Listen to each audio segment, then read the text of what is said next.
Hello world, welcome to Comic Book News. I'm your old pal. My name's Dan Shaheen. Man, today I've got a pretty cool, exciting type of guest. If you watch this show and you know the kind of comics I like and the kind of cartoonists I like to talk to, you know I like them all. I like all kinds of comics, obviously, but I have a special fondness for non-fiction comics, and especially those that are trying to teach something. So today is even a little bit more exciting because it's a comic about teaching, not about comics, but about teaching and teaching art, but it's written in the form of comics. What a concept. We're going to talk to Meghan Parker. Her book, Teaching Artfully, not Teaching Artfully, as I thought it was for a second when I looked at it for half a second. It really is a wonderful thing. We're going to go through it on the $1 Million Comics Cam. We're going to talk to Meghan. We're going to talk about her influences, all the stuff that she read and digested to create this thing, and what's going to happen now. Okay. Oh man, I've got the banner still playing. I'm sorry about that. Let me hide that thing. The live stream has begun, as if you couldn't tell. Thank you for joining. If you haven't already, all one of you that are watching live right now, if you, and I'm talking to you because there's only one, if you haven't clicked subscribe, consider it. Maybe you watch this episode, you click thumbs up if you like it. Maybe you click thumbs down if you don't. It's possible. But leave a comment. Tell me what you didn't like. Give me some constructive criticism. We'll make the show better. If you go back and look at my earliest videos, they weren't all as fabulous and fantastic as what you see right now. Oh, well, holy cow, we're up to 3 people watching. Excuse me. It's growing and growing. I can tell the excitement is building. So before we bring in our guest, I just want to say one more time, thank you for liking and subscribing. We're going to have a Q&A section at the end. Oh, Brian Garside, longtime watcher and sponsor, creator of Manage Comics, is watching, but he knows enough that he's going to save his thoughtful questions for Meghan for the end. We're going to have a Q&A period. You can come in and talk what you want. Feel free to chit-chat amongst yourselves, and maybe if I see something in the comments, it might come in the middle if it's related to what we're talking about, but for the most part, I'm going to be talking to Meghan. Great. So, what else have we got to talk about? I don't have much business. Oh, except we've got some shows coming up. Who have we got next week? We've got this guy, a couple of people. I don't know if you've heard of any of these guys coming up. Let's see. We got next week Robert Venditti. He's an indie guy. He's a mainstream guy. He's a writer of Hawkman and Justice League and all kinds of stuff at DC Comics. He's writing his own comic, Tankers, for Bad Idea. Man, he comes from the indie world. I remember him when I owned my comic book store. He worked at Cold Cut Comics Distribution. And that guy's still super cool. We're going to talk to him. He's had movies made out of, like, the first comic he ever got created got adapted and turned into a Bruce Willis movie. And the guy stayed super, super cool. Can't wait to talk to him. The week after that, another guy, I don't know, he's kind of obscure. Not many people have heard of this guy, Ed Pisker. You ever read the Hip Hop Family Tree, or what was that X-Men thing he did? Grand Design, X-Men Grand Design, and man, he's working on this new book, Red Room, that just looks brutal. I can't wait to talk to Ed. That's going to be super fun. All coming up in a couple weeks. And then I've got piling up in the stack yet another stack of books for what? Oh, the $1 Million Mailbox. Me and Larry are going to come in and look at all the great comics that people have been mailing me. So I got a new stack. It's not as big as it could be. It could be so much bigger. How does it get bigger? You mail your comics to me. The $1 Million Mailbox, P.O. Box 1163, in beautiful Arcata, California, 95518. Send them to me. Yeah, for free. No, I'm not going to pay for them. No, but maybe I am. I'm going to pay for them by talking about them and hyping them on the air and directing people your way. Okay. That's enough hype. Have I hyped enough? I think I have. Let's talk to our guest. I'm going to bring in now, without any further ado, let's bring in Meghan Parker. Meghan, welcome to Comic Book News. Hello. Thank you for inviting me. Oh, you know what? I didn't. Well, I did, but it was at the urging of this guy, Craig Yeo. I was supposed to talk to him. And he's like, wait a minute. You can talk to me anytime. But what we really want to talk about is Meghan and her new book, Teaching Artfully. Let's look at that one more time. Great. Okay, so thanks for coming to tell us, how did this book become a thing? So this book became a thing when I was doing my Master's of Arts Education at Simon Fraser University. I was making these comics to start for my coursework, really. It was the question was to respond to a reading and then create some kind of visual and textual response. And so I started doing that and kind of realized, like, hey, these are comics. And then it sort of snowballed from there. They sure are. So, I mean, you got like 230 pages of what I really loved about these. It's not a graphic novel. I wouldn't call it like a graphic novel, right? No, how would you characterize it? Uh-oh. It's a cohesive. Sorry? Oh, sorry. I'm sorry, you froze. You froze for us. Narrative. Yeah. Oh, okay. Please repeat that one more time. I'm sorry. I was saying it's not a cohesive narrative, more of a collection of separate comics that I've woven together in a way that kind of tells a story. Yeah, I mean, it's almost, it's variations on a theme. It's what I really liked about it was a couple things. You use sometimes there's single page comics that are just a metaphor, a visual metaphor for what you're going through as an artist, a teacher, a person, whatever. Other times there's dialogue, there's captions, there's the whole deal. And my very favorite ones, and we'll look at these in a second, my very favorite ones is when you're illustrating a concept in the comic itself. It's really hard to explain that, but what was your approach towards working these up? How did you develop this format? I think it would kind of be the idea and then working through the process of communicating that idea in the comic form. So sometimes it would start with a quote that I found that I really wanted to kind of bring to life, or it might be an image that struck me, or a moment that happened in the day that kind of I needed to work out in some way. And then the comic medium was the kind of canvas for that thought process. Like I was doing the thinking through making the comic rather than kind of having a whole picture and then putting it down, I would say. Yeah, I mean, it plays out like like one of the things that you mentioned in there, even almost like a journal, like a it's just like a personal log of what's going on day by day. And those are some of my favorite kind of comics. I really love autobiographical comics as well. Yeah, me too. What are some of your favorites? Like, what kind of stuff were you reading that informed your approach to this? Well, probably the big three influences would be the Scott McCloud's Understanding Comics, of course, Nick Sousanis's Unflattening, and then kind of everything Linda Berry. I also was really connected to while I was making this, and there's a handful of others, but yeah, those are the three that come to mind. Oh, there he is. So, yeah, there's our pal Scott. I thought Craig wanted me to try and invite Scott on this call because he introduced your book. You're mentioned so heavily in it. He's super busy working on his next amazing graphic novel project. Yeah, I can imagine. But he has told me that in a few months he's gonna come in here and talk, and I promise to bring up your book, and we're gonna talk about that a little bit with him. Very cool. Oh, that's such an honor. Yeah. Well, you're one of those, what I like to refer to as McCloud babies, okay?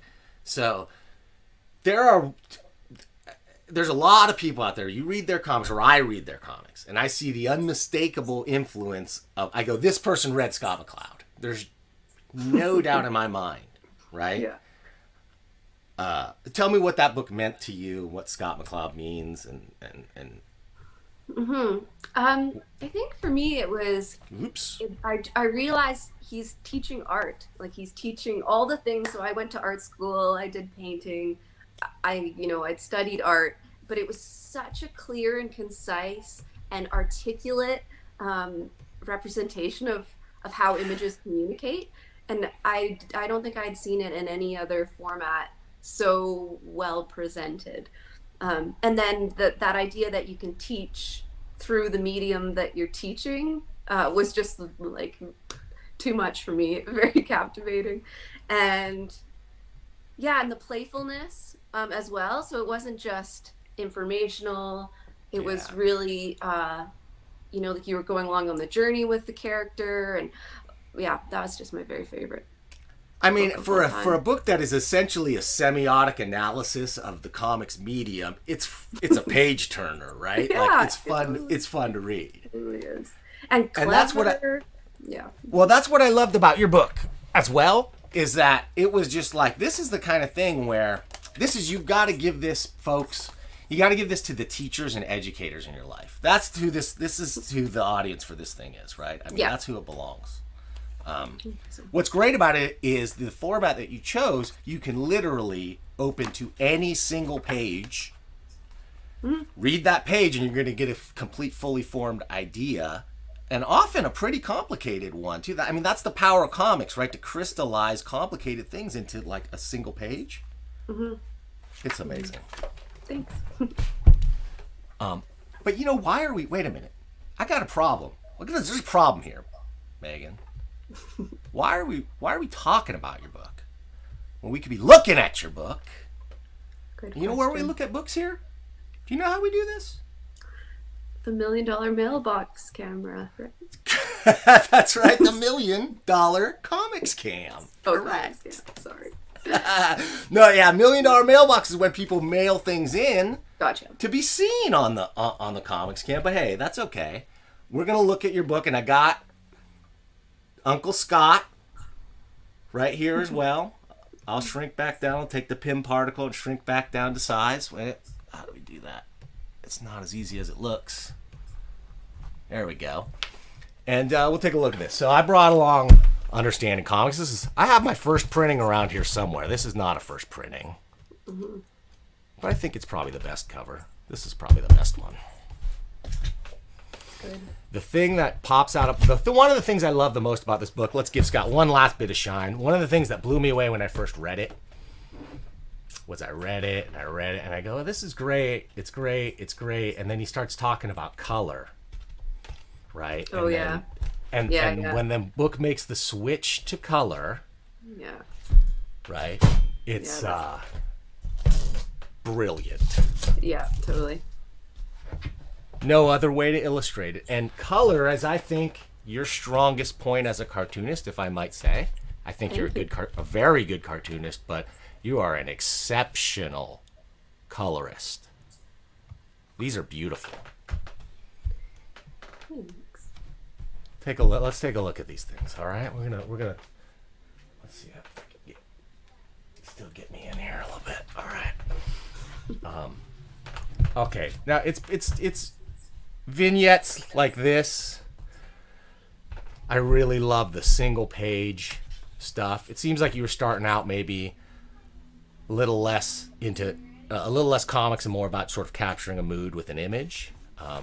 But pretty quickly you start to go into explore the formal elements, not of comics, but of art and composition. Is that how you describe it? Yeah, sort of a justification for how I came to be writing academically in a comic form. It sort of needed explaining a little bit. Okay. And then here we get to one, like, this is my favorite page, first favorite page, because it laid bare, you put all your influences here. You cite them officially at the end of the book. It's very well done, but then this was spread out, and this really caught my eye. Mm-hmm. You want to talk about some of these influences? Sure, yeah. So, yeah, you can see Understanding Comics there, Unflattening. Those two books at the front are kind of art education classics, Releasing the Imagination, and then The Arts and the Creation of Mind. And yeah, I think when I made that comic, I was kind of struggling with this idea of citations in academic writing. And, you know, I would try to make a comic where I would, put in the whole APA citation in the comic itself, and it just felt so clunky. And there's also something about the physical, time spent with a book, that, giving it a physical presence on my table as a influence. What am I writing about? What am I thinking about? Kind of was a way to celebrate that pile of papers as it was in that moment. And so a couple of the ones you had on here, some of my favorites, Mouse. I'm not sure if you've seen this before, if you've checked out Metamouse. No, I have not checked out Metamouse. This is wonderful. So I think this was originally material that was originally in like a CD-ROM format, and there's a CD included here. Back in the early 90s, everything was CD-ROMics, and Art Spiegelman jumped on and had the best. The Mouse book, the Mouse CD-ROM that he created was an amazing work of multimedia for the time. And this book just pulls together it's the making of Mouse. It's a really wonderful book that I think you might like. Okay, cool. I'll check it out. Another one that you talk about in here that I really love, that enough people don't talk about, and I love. Yeah. Okay, talk about Ivan Brunetti for a second. I really that's so fun. Yeah, I liked that book a lot. Hey, let's thinking about bring him and Scott in. Oh, thank you that they're together. I liked the way it approached teaching cartooning. So like this is the first comic I ever made too, by the way. So as I was learning to make a comic, I was also trying to incorporate it to my teaching practice. So I was talking about teaching comics, and one of the things that I use often and kind of stole, I think I got to this book via Linda Berry, but is that idea of drawing the character, the head with the little body and the spaghetti arms and legs, and how you can just create a story using that simple character has been really valuable for talking about comics with teenagers. But yeah, no, that's a great book. Beautiful one. I don't know if you've seen this one. I just came across recently by him. I saw this at my local bookstore. So this is Brunetti, Guide to Comics for Kids. Ooh. Look at this is so long. Ooh, that's good. That looks really good. Right? How great is that? Now, on the other hand, let's talk just for a second. I think you mentioned Brunetti. You mentioned this book in the back, but I don't think there's any Brunetti quotes in the text of the book, unless I'm mistaken. I don't think so, no. So do you think if you showed someone an Ivan Brunetti comic, like maybe this, And then you said this guy writes books for kids to teach kids comics. Do you think a parent would be into that? Like if they literally read almost anything here? I'm not trying to diss him. I'm genuinely curious. Because he has such an interesting, his stuff is the most adult, graphic, dark humor I've ever read anywhere. And yet he does this amazing stuff like this for education. Well, I guess, he knows the basics, the nuts and bolts of it. And then he takes it in his own direction. But I loved it. Anyway, I really loved that you referenced it. And that's why I wanted to bring him in and just talk about it for a second. I'm trying to get him here on the show someday. Good luck. Yeah, I bet you. I got a few leads. Okay. So let's keep going on your book, because it just gets better. Like you clearly growing as a cartoonist as you're drawing this. Mm-hmm. They weren't necessarily drawn in the order that you're seeing them. I see. So sometimes it goes forward and backward again, but yeah. Okay. Well, what I wanted to know is, did you do the coloring of each one as you did it, or did you do it all in black and white and go back and do coloring like a consistent color palette? Or Oh no, definitely as I did it. Yeah. And so there's, I don't know, I'm honored that you say consistent, because that's one of the things that I kind of find about it a bit hard to look at in retrospect, is because it's not consistent. At first I was using all sorts of different mediums, and then I kind of found my favorite pens towards the end. And but the idea was like the art is deliberately not so detailed, complicated, and elaborate that a comic couldn't be done in an hour or two. It was, deliberately quick, because that was an important process, is to be able to, hand in my assignments weekly, but also to be able to work through ideas quickly. If it was about, the backgrounds and the details, then, it would have been a whole different work. Well, I mean, this could have easily been done in computer coloring, sort of flat colored, and I just don't think it would have had the impact that it had with the choices that you made. Tell me about how you did. Is this watercolor, or what are you? How do you work? The black pen is mostly the Pentel brush pen, which came to be my very favorite tool of all time. And then mostly watercolor. I was working quite large. Like these originally are 11 inches by 11 inches. So they're pretty big. And then, mostly just kind of my blue pencil to start, and then kind of getting the main story drawn. Then I would do the inking, and then I would do the coloring. But yeah, watercolor, the Pentel ink brush pens also came to be another favorite tool towards the end. But sometimes it's just marker, pencil, crayon, whatever was closest to me to get it done. But then for the coloring itself, you're saying that was with the pen brushes? Some of them, yeah, like that green you can see there. I'm pretty sure that's yeah, and watercolor. It looks really great. It's really lovely. I just love I love the choices that you made as far as the colors. It just feels very organic and very, non-threatening, not garish, not too in your face, just enough to really make things pop and get your point across. Mm-hmm. Tell me about.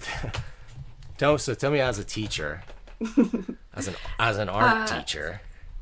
Yeah. What's it like to get how much do parents just completely write you off? Like if you're not calculus or Shakespeare or whatever, it doesn't matter to them. Yeah, that's pretty heartbreaking. I mean, you can look at it two ways. One of it is, they don't see that your subject area is as important, but the other is that maybe or they hear that things are going okay there, so they don't feel they need to see you. That's maybe how I'll look at it. But yeah, I wish that everyone was banging down on the door to find out how their child was doing in art, because it was the most important thing. But I mean, could you imagine the insights into your child that you get if they're an expressive child and doing a lot of artwork? You really could learn. I don't know. My wife is an artist. My children love to draw. I love comics. So it's it makes perfect sense to me, but it's very strange to me how it doesn't seem to, still to this day, does not seem that point has not been hammered home to parents. Yeah. The thing that I think about the most is I can't wait for this day, Megan. I have a prediction. So what I think is coming in society, and that is that artificial intelligence is going to replace things like highly specialized surgeons and lawyers and stuff. Like artificial intelligence will be able to do those things, and it's going to be all about who's got artistic literacy, who's got artistic skills, who has something to offer that a computer just can never do. So maybe by the time you're dead, that will be reality, and people will care more about art classes and they will be dissing the calculus classes and stuff. Let's hope so. Yeah. This is fantastic. Oops, this is fantastic stuff. I wanted to look at a couple of other books that I think influenced you, and one that I found interesting that was absent from your list that surprised me a little bit, and it might just be, I don't know, the very first book I ever read. Before Understanding Comics even existed, I read Will Eisner's sequential art, and I don't even have I couldn't find my copy here even. Maybe it's gone out of vogue. Maybe was ahead of its time. What's your feelings on that? I did read that one. I don't remember. I think it's just that there wasn't a particular thing that I took from it that, I don't know, came to be in the book. I don't remember, but I did read that one. A couple other ones that came out recently this year. I don't know if you've seen this one, How to Read Dancing. This is amazing. Yeah. This is Paul Karasik and Mark Newgarden. Mm-hmm. And they break down like the semiotics of comics. Yeah. Through like dissecting Ernie Bushmiller's Nancy, like a single strip over and over and over again. It's kind of an amazing book. Oops, I should have put that silent.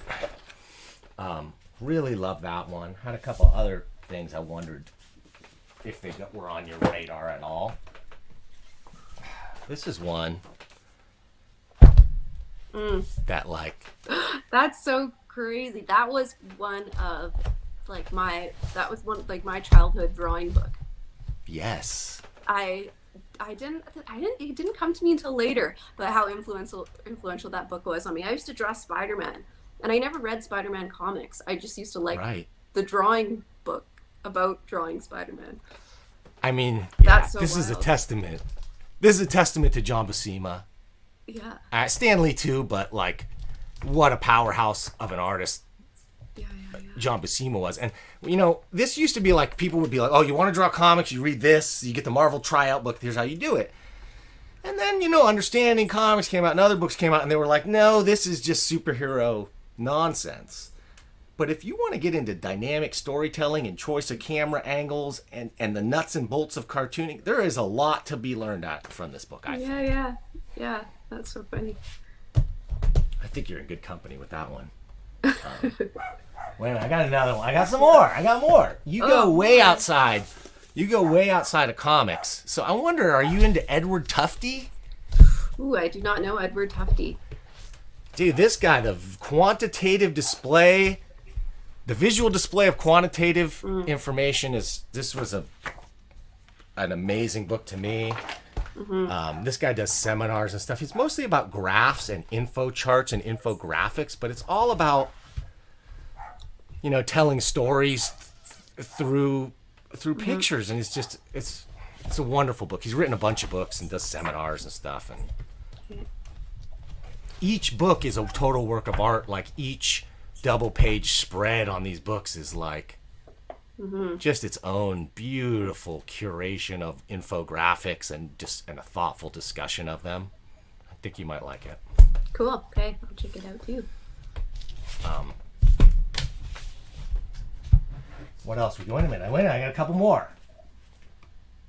What else I got? Oh, wait a minute. Alan Moore's Writing for Comics. If you get a chance to track this thing down, it's a beautiful essay about writing and art just in general by Alan Moore, and is so worth reading. I want to take your book. I'm going to give your book to my wife And I'm going to make sure that she talks about it with all the teachers and educators and folks that she works with. And also think that this is a great book to give to somebody maybe whose like mother is an art teacher, whose wife is an art teacher or something, who doesn't quite like understand the importance of what it is to be an art teacher. Yeah, that would be great. So tell me, Megan, what is the importance of being an art teacher? I think there's lots of things. I think being a teacher of any kind really is all about relationships and the importance of having connections with people in your life. So that's kind of the first and most important part. And then when it comes to art education, I mean, it can be a place for those students who don't always find like belonging in other places. And there's something about the studio environment, so people collaboratively making things together, that, I don't know, is unlike anything that I've ever experienced elsewhere. Like that's kind of why I became a teacher, is because I loved working with people, but then I love making things and helping and facilitating other people making things and kind of finding out who they are through making things. So what's next for Megan? What's next in the comics world or the teaching world or both, or what's happening? I don't know. I've recently been making illustrations that are kind of more in the whimsical, colorful, indulgent, kind of florally foresty kind of world, which has been really fun, and kind of doing portraits of people. But I definitely would like to get another comic project on the go. I sort of have a couple of dream ideas. I don't know, maybe you have some suggestions, but I feel like it would be really fun to take some kind of text that's important, but not that many people have read it, and kind of translate it into comics, like a la Terms and Conditions, but something more like, I don't know, about art education or something like that. Anyway, so I don't know. I haven't really found the right subject yet. Another idea was something about like great teachers and creating kind of little stories about the communities they create, and kind of the purpose would be, it's not necessarily about their PowerPoints, but it's about who they are and how they create community, and then kind of like just different little chapters of different people. I think that would be another fun project I would like to do. But there's so many great like teacher stories out there, right? Of just like teachers that made. What's so awesome about teachers is like it's like they affected hundreds of people in their lifetime and just had this humongous network effect on people. And I'll bet you'd sell a lot of those. Yeah, I think that would be fun. And to be able to have, because it's one thing to tell your own story, but to be able to tell someone else's story is something I haven't quite done yet. So yeah, that's something I was thinking about. I don't know. So what kind of comics are you reading these days? Yeah, you asked that earlier, so I picked up a couple that I thought were kind of, they're not super new, but little influences. Do you know this one, Shape of Ideas? No. So Grant Snyder, he does a like online comic blog, and then This Is Them, but they were really a strong influence for my comic in that like they're kind of one pagers. They're really kind of like I described them to someone, I think this is the right way, but they're almost like little poems, but in comic form. Like they're really like edited down to the very necessary, and they're kind of about creativity and about writing and about kind of appreciating the mundane. Anyway, that's a really good one. Shape of Ideas. Oh, great. I'm putting that on my list. Yeah, it's good. Why Art? Did you read that one? No. Oh, this is a good one too. Why not? Fantagraphics book background. It's a little bit more like of a piece of art itself, I would say. But yeah, definitely. You want to show us a couple pages? Show us a couple things? What's going on the inside? It's mostly black lines. Ooh, like the Scott McCloud thing. It has a fun, sneaky color moment. I love that. Yeah. But yeah. So, whoops, sorry. I'm not in the right place. Yeah, it's kind of a more. So that's one. read. And those. Oh, I'm sorry. Like comics like that one. It's a lot of stuff Fantagraphics does these days. It appeals. Correct me if I'm wrong. It seems to appeal more on just a visual design level than say on a narrative level. I think this one's a bit of both. It's definitely got the visual design thing, but the story is a puzzle too. Okay. All right. You've intrigued me, Megan. I think it's a little bit more. And then this is another one, another teacher one. It's called "What's So Great About Art Anyway." Oh, cool. And it's more of an American education context, which I am not in, but it's a really strong argument for why art education is important, and that's pretty much explicitly its purposes. Art education. Wait a second, you're not American? No, Canadian. I'm sorry, I have to end this interview right now. I'm just kidding. Yeah. Where are you at? You're out of Toronto? No, you're out of Vancouver. Vancouver. Mm-hmm. Yeah. Great. Well, what's the comic scene like up there? What's your local comic scene like? I don't know. Where is there? I mean, do you go to a comic shop where do you get your comics? At bookstores, online? Yeah. Like when you hear about stuff? Bookstores, when I hear about stuff. When I travel, I often will spend more time in finding those kind of places. But I don't know, there's like Drawn and Quarterly out of Montreal is a really good Canadian comic book company. We used to have a comic book store in North Vancouver, but I don't know. I honestly, I'm very new to being a comic person. Like, it didn't start. Yeah. Brian Garside's from Canada as well. I'm sorry. Yeah. It's okay. Yeah. So I don't know. It's not. I don't have a super comic community right where I am. I mean, I think partly that's just being in a school and being one of the only art teachers there, and yeah. I should get more comic friends. It's hard to find them, Megan. It's really hard. I mean, I have a hard enough time where I'm living, and I'm in America, not some savage northern wasteland. I don't even know that's what I imagine Canada is like. You know, it's just a vast tundra in my mind. Yeah, you should come visit. I don't think you'll find it's a vast tundra. Actually, Vancouver is one of those places that's on my list for sure. We're working our way up there soon to take a visit. Yeah. Well, not very soon because you're not allowed right now. But why'd you have to bum me out like that, Megan? Sorry. I thought we were going so good. So okay, well, pandemic. Let's wrap it up here. We got.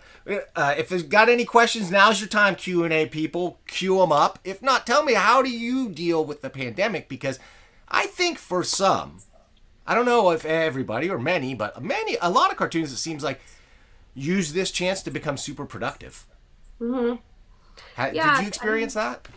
A little bit of both. I'm not teaching this year because I'm on maternity leave, so it's a little bit. So I have had sort of that time to be creative as well as look after my baby. But yeah, no, I found it to be actually a really productive, creative time. Not kind of having those obligations to be elsewhere, and then kind of really being able to set up the space so that you can use it and leave it there and not have to clean it up all the time and that kind of thing. So I found it to be a relatively creative little phase. True, because Netflix has lots of free time, like New Mother, right? How's that treating you? How are you enjoying that transition in life? It's delightful. Yeah, it's really fun. I'm liking it a lot. I got 2 babies of my own, and nothing, and I mean nothing, would thrill me more than for both of them to be artists, or either of them to be artists. Yeah. But I have a feeling that because of that, they will end up being like actuaries or... Yeah. Are you forcing it too much? I know it's an interesting thing to think about. How do you facilitate it without scaring them away? I've actually realized the secret is just have great comics sitting around, and then they can't help but love them if you have good quality stuff.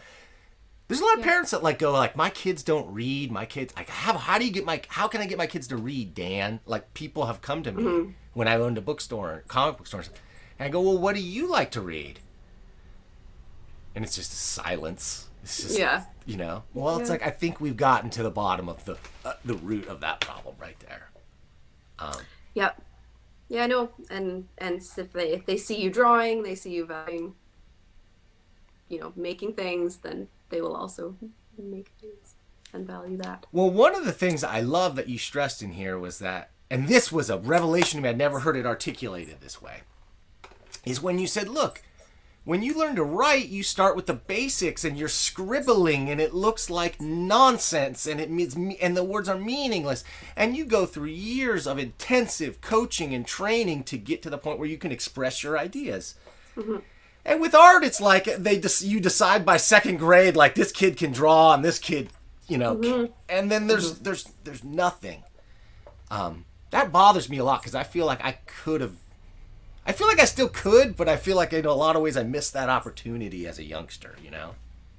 Yeah, that's one of the little spiels I give kids all the time. Like, I think every single class gets that spiel at least once or twice. But it's the, you know, like, what are you good at? How did you come to be good at that thing? I assume it's not just because you've never done it before. It's because, you know, someone around you cultivated that skill in you from a very young age.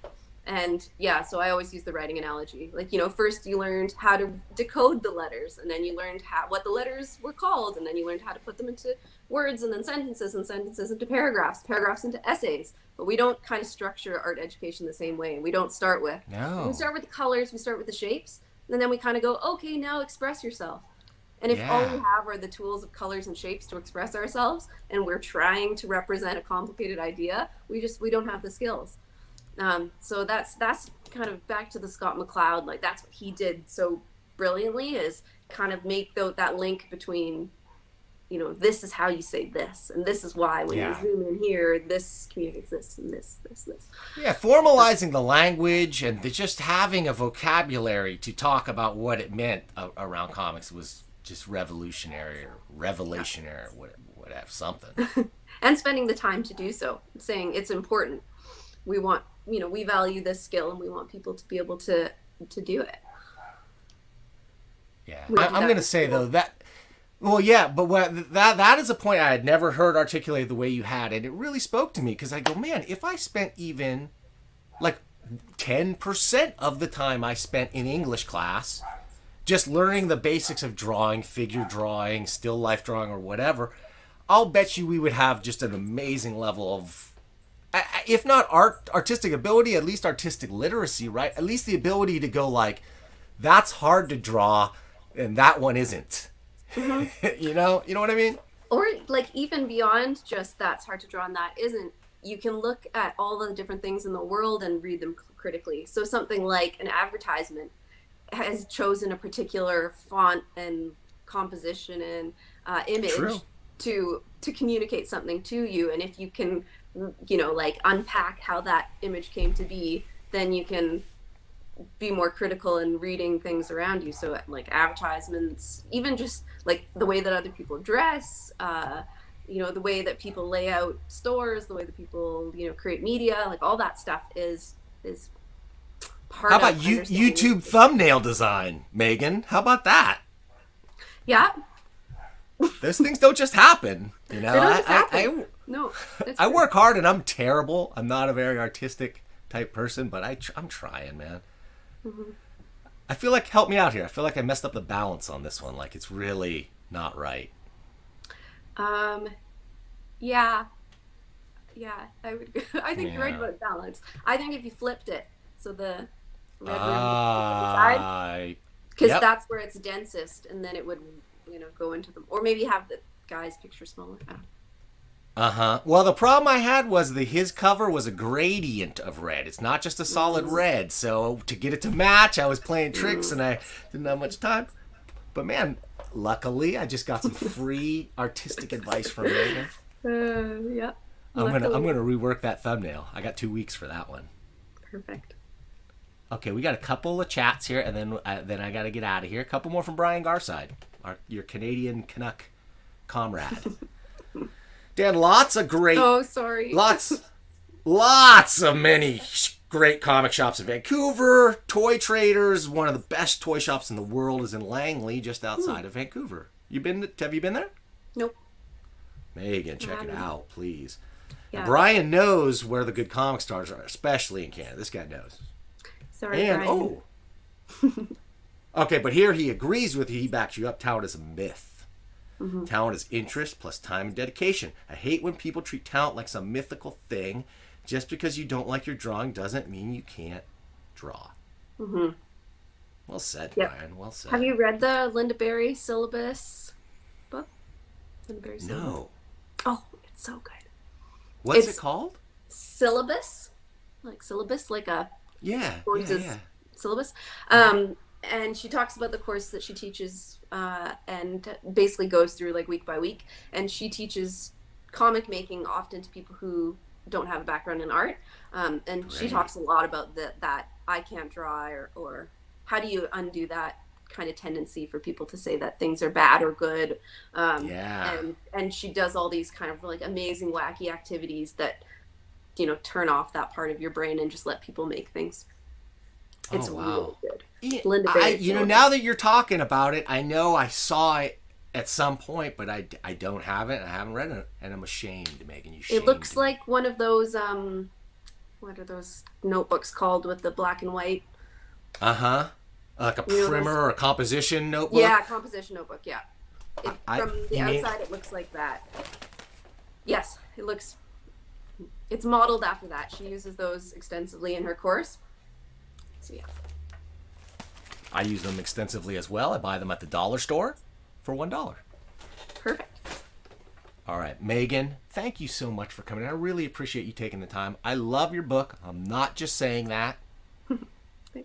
Although I would, so it's hard to tell, but I'm not. hard to I'm telling you I'm not just saying that. Thank you. I appreciate it. It was fun to chat. I want to thank you. I want to thank Craig Yo and your publisher, Clover Press, as well, for sending me this copy to the $1 Million Mailbox. This was the first. This was the first ever copy. I think you got the first copy. I got the second copy. Nobody else has these copies. It's true. That's because Craig Yo is a clever fellow and sent it into the $1 Million Mailbox, and you can too. I'm gonna keep mine. Well, I don't need yours. I got mine, and I'll be sure to put this on my gift list for all the educators in my life. Thank you. Cool, Megan. Anything else you want to say before I let you go? Nope. I think that's great. Thanks for having me. It was nice to chat. Oh man, thank you for coming. I gotta go do the outro and do the closing credits and stuff. You can stick around if you want to talk afterwards, or if you gotta go, you gotta go. I understand. Okay. Thanks. Thanks again. Thank you, folks, for watching the show. Let's see, where are we at here? Let's go back to the bookshelf. Oh man, wasn't Megan cool? I think that was a great one. This was one of those ones that I never would have heard about if I hadn't been reaching out to people and people hadn't been reaching out to me. I want to thank, again, Craig Yo, who we're hoping to get in here pretty soon and talk about his legacy, publishing comics, working for, oh man, he's got worked for the Muppets. He's worked for, Nickelodeon and a bunch of other places. Puts out some of the coolest, wackiest compilations of comics and books about comics out there. So we'll be talking to him soon enough, I hope. Again, who are we talking to next week? Oh, our man Robert Venditti. And then the week after that, we got Ed Pisker. And then the week after that, I don't know. I don't have any book yet. I don't book that far in advance. I hope that we can get Scott McCloud in here soon. I'm in talks, and hopefully when he's done working on his graphic novel, he said he's willing to come in here and talk. I can't wait. I would love to talk to Ivan Brunetti as well. Let's get him in here. Maybe we get both of them in here. That would be fantastic. So what? Oh yeah, when? Well, it's going to be soon. But I don't know. The third show, I don't have a guest lined up. If you want to be on the show, if you got ideas, send them in. Otherwise, I got my feelers out, but nothing confirmed yet. So again, please send those books in the $1 Million Mailbox. go check it out. Hey, if you're interested in drinking in style, pick up a comic book news mug. Go to teespring.com, comic book news mug. Point your camera at that QR code right there. It'll take you there. It's a double-sided mug. Look at that. It's color on one side and black and white on the other. Oh, here's to you, laddie. Ka-clink. Enjoy. Thank you, folks. I'm going to play the closing credits. Of course, we got a cameo, comic book cameo at the end. I don't even know what it is. I don't even remember what it is this week. But stick around. We'll see you soon. And when will that be? Oh, it's going to be next time.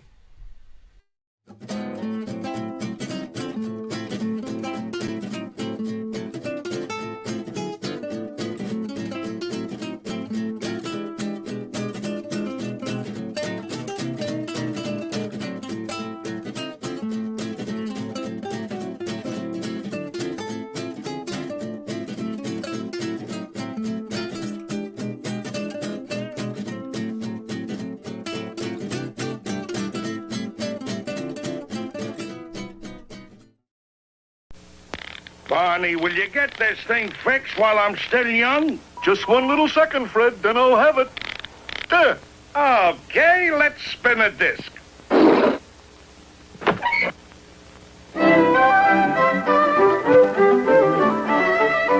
They're playing our song, Fred. Yeah, pal, and you've earned yourself a Winston. Yeah, Winston. That's the one with filter blend up front. Sure, that's the big difference, Barney. Winston picks out special tobaccos, Then treats them their own special way. if you're looking for a filter cigarette that really delivers taste. You ought to smoke Winston. You ought to smoke Winston. That's what he said. That's what he said. And as I was saying, Winston tastes good. Like a cigarette should. Like a cigarette should. Like a cigarette should. Like a cigarette should.